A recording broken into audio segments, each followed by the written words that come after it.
Welcome to Hollywood Graveyard, where we set out to remember and celebrate the lives of those who lived to entertain us by visiting their final resting places. Today we're heading down to the city of Long Beach to find such stars as Nate Dogg, Rickie Harris, Luana Patten, Jenni Rivera, and many more. Join us, won't you?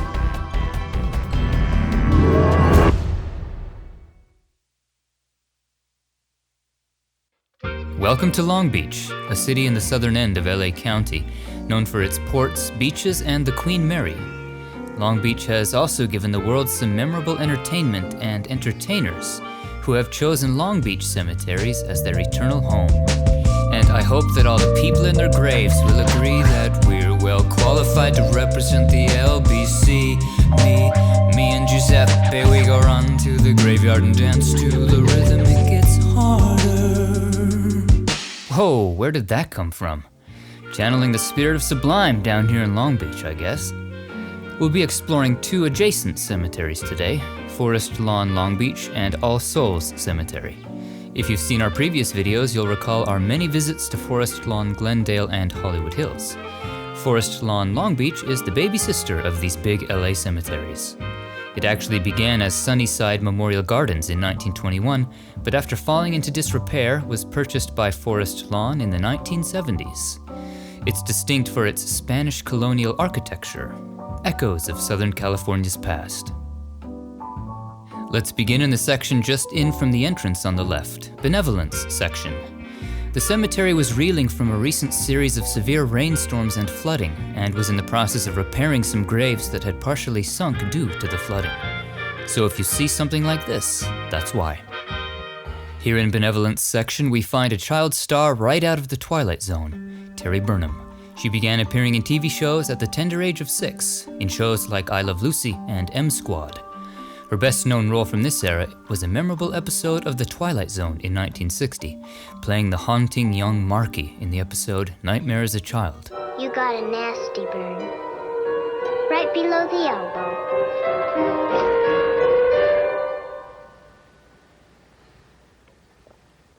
Terry would be touted as TV's Shirley Temple. She'd go on to appear in shows like Wagon Train and Family Affair. She would gain national attention on film, playing the daughter of Lana Turner's character in Imitation of Life. But Terry retired from acting at age 22 and disappeared from the public eye for the remainder of her life. She died from cardiac arrest at the age of 64. Terry had no next of kin, and so her cremated remains went unclaimed at the Los Angeles crematorium. Cremated remains that are unclaimed after 5 years are buried in a common grave in Los Angeles. Fans didn't want Terry to end up in a common grave, so they took the initiative to claim her ashes, raise funds for this grave and marker, and give her a proper burial here next to her mother in 2018, 5 years after her death. Because of this, I had the opportunity to attend Terry's interment ceremony and marker placement here in 2018. A loving tribute from her adoring fans. Heading a little further northeast in this same section, we find the grave of funny man Rickie Harris. He rose to prominence in the 90s doing Def Comedy Jam and skits with Snoop Dogg. He'd soon appear on television with recurring roles on shows like Moesha and Everybody Hates Chris. And his films include Heat, Poetic Justice, and Bones. Rickie was just 51 when he died after suffering a heart attack. Let's circle around now to the Gardens of the Sacraments section, marked by the 32-foot-high Paradise Mosaic, a replica of Raphael's Disputation of the Sacrament. In the section just west of this mosaic, we find Nate Dogg, real name Nathaniel Hale. He was a rapper and singer known as the King of Hooks, so nicknamed for providing the hooks as guest vocalist on a number of hits in the 90s and 2000s. Just hit the east side of the LBC on a mission trying to find Mr. Warren G. Nate was part of the rap trio 213 and debuted on Dr. Dre's first solo album, as well as Snoop Dogg's debut solo album. He'd continued to collaborate with greats like Tupac, Ludacris, Eminem, and Warren G. Nate Dogg released a number of his own albums as well, including Music and Me, which reached number 3 on the hip-hop charts. His epitaph here features lyrics from his song, Music and Me. Throughout his career, Nate Dogg would be nominated for 4 Grammy Awards. Nate suffered a series of strokes in the 2000s and passed away in 2011 from complications of the strokes. He was just 41.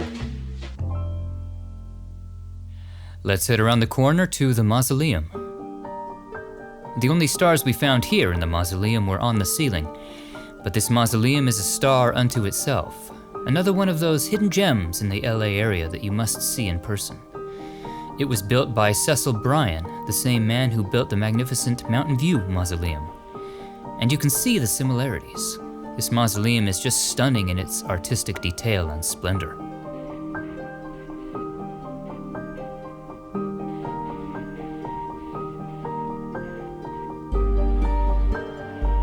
And it's the only mausoleum I've seen with a Foucault pendulum, other than the Pantheon in Paris.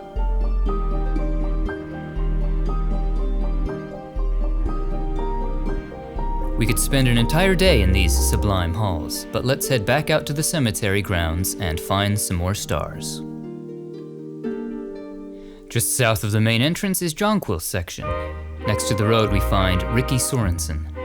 He was a child actor remembered for voicing a number of memorable Disney characters, including Arthur in Sword in the Stone and Spotty in 101 Dalmatians. In front of the camera, Rickie can be seen in movies like Airport 77 and Man of a Thousand Faces, and in television shows like Father of the Bride as Tommy. Rickie was diagnosed with cancer in 1990, passing away in 1994 at just 47. He was reportedly laid to rest here with his brother Lonnie, alongside his parents, though there is no marker for him.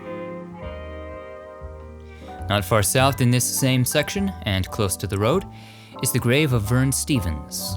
He was a professional baseball player in the 40s and 50s, playing shortstop. He played much of his career for the St. Louis Browns and Boston Red Sox. Vern was an 8-time All-Star, American League home run leader, and would be inducted into the Boston Red Sox Hall of Fame. Vern was just 48 when he died after suffering a heart attack. Let's continue near the southern end of this lawn in Gardenia section. Heading in quite a ways, we stop at an unmarked grave belonging to Frank Sully. He was a prolific actor with over 300 credits to his name. Frank occasionally appeared as foil in the Three Stooges shorts, and is also remembered for his recurring character as the bumbling Sergeant Matthews in the Boston Blackie series of films in the 40s. Other notable films include The Grapes of Wrath and recurring television roles in shows like The Virginian as Danny the bartender. Frank died in 1975 at age 67. He's laid to rest here alongside his wife, their grave still unmarked. Continuing south, we reach the southernmost section of the cemetery, Hibiscus. Nearly all the way to the wall, we find the grave of Luana Patten.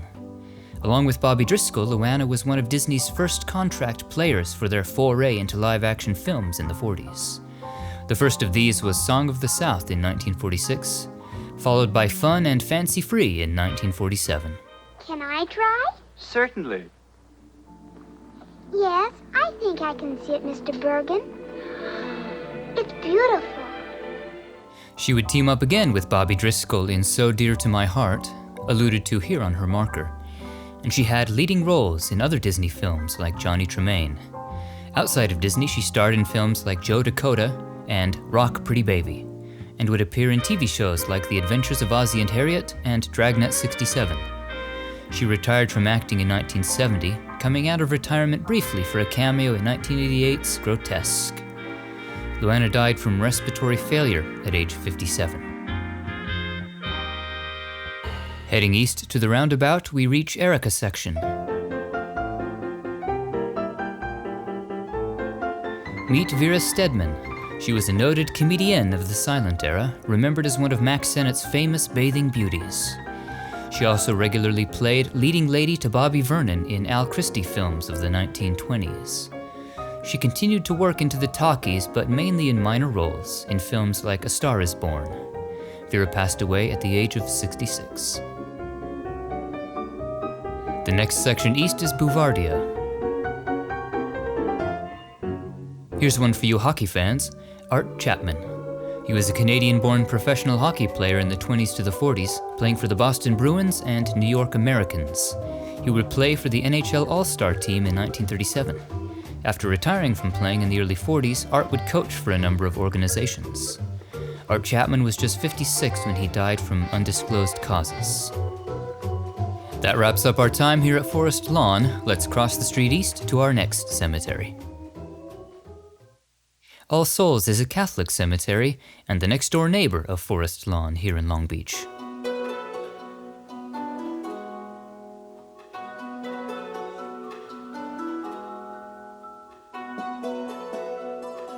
Let's begin in the northern end of the cemetery, Section G.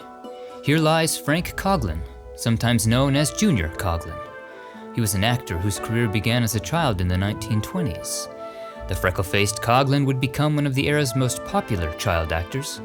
During this time, he'd appear in Our Gang comedies and films by Cecil B. DeMille. Come the talkies, Frank would star in films like Merrily Yours alongside Shirley Temple, and is perhaps best remembered in this era for his role as Billy Batson in The Adventures of Captain Marvel in 1941, considered the very first comic book superhero movie. Coghlan went on to be a real-life superhero as an aviator and officer in the US Navy during World War II and beyond. He would return to the screen occasionally in smaller roles in the 60s and 70s, and in 1992 released an autobiography titled They Still Call Me Junior. He lived to be 93.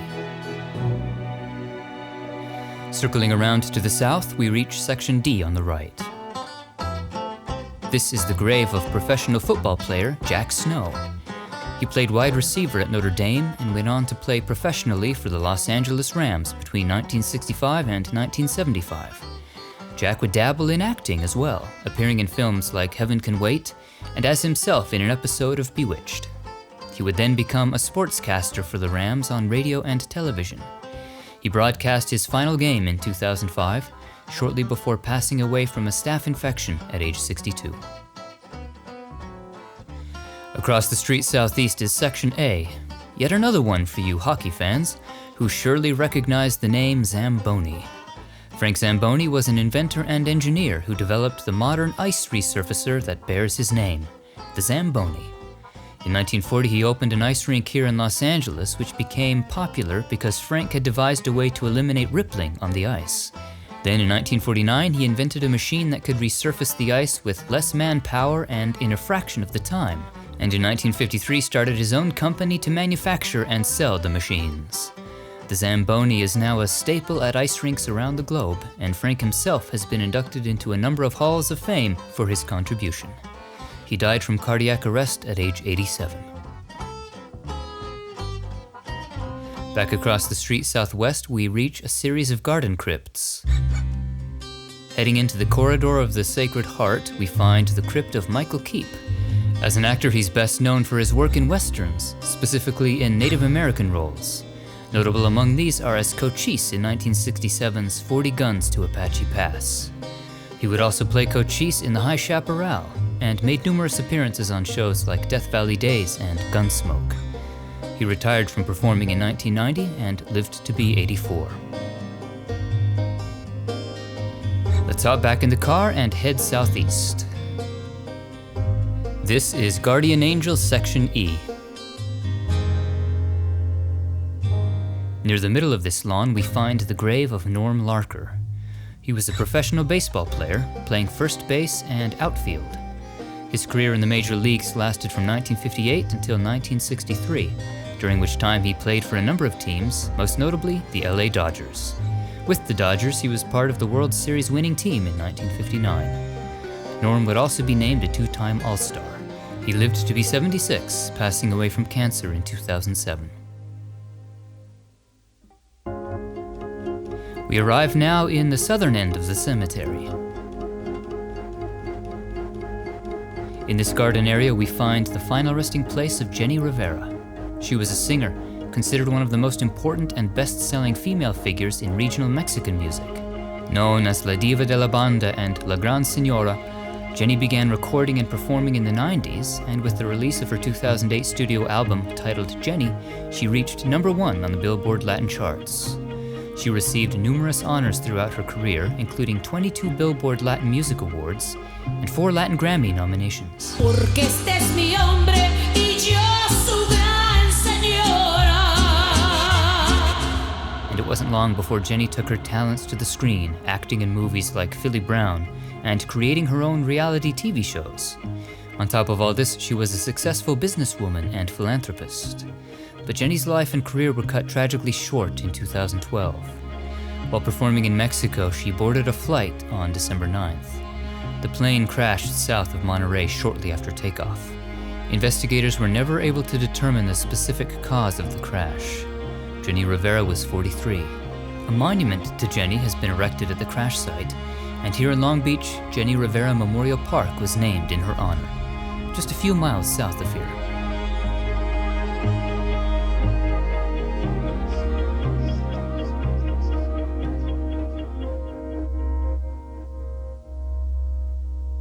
And finally, we continue to the eastern wall of the cemetery, to the columbarium, where we find the niche of Rick Rosas.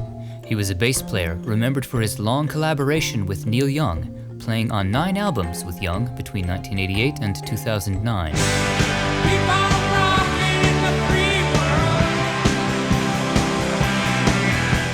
Rick would play bass with other greats like Jerry Lee Lewis and Johnny Rivers, and was an in-demand studio session musician around LA. Rick died after suffering cardiac arrest at age 65. The film Rickie and the Flash, in which he appeared, is dedicated to his memory. And that concludes our tour. What are some of your favorite memories of the stars we visited today? Share them in the comments below, and be sure to like, share, and subscribe for more famous grave tours. Thanks for watching. We'll see you on the next one. After a nice day of grave hunting, a toast to our dearly departed.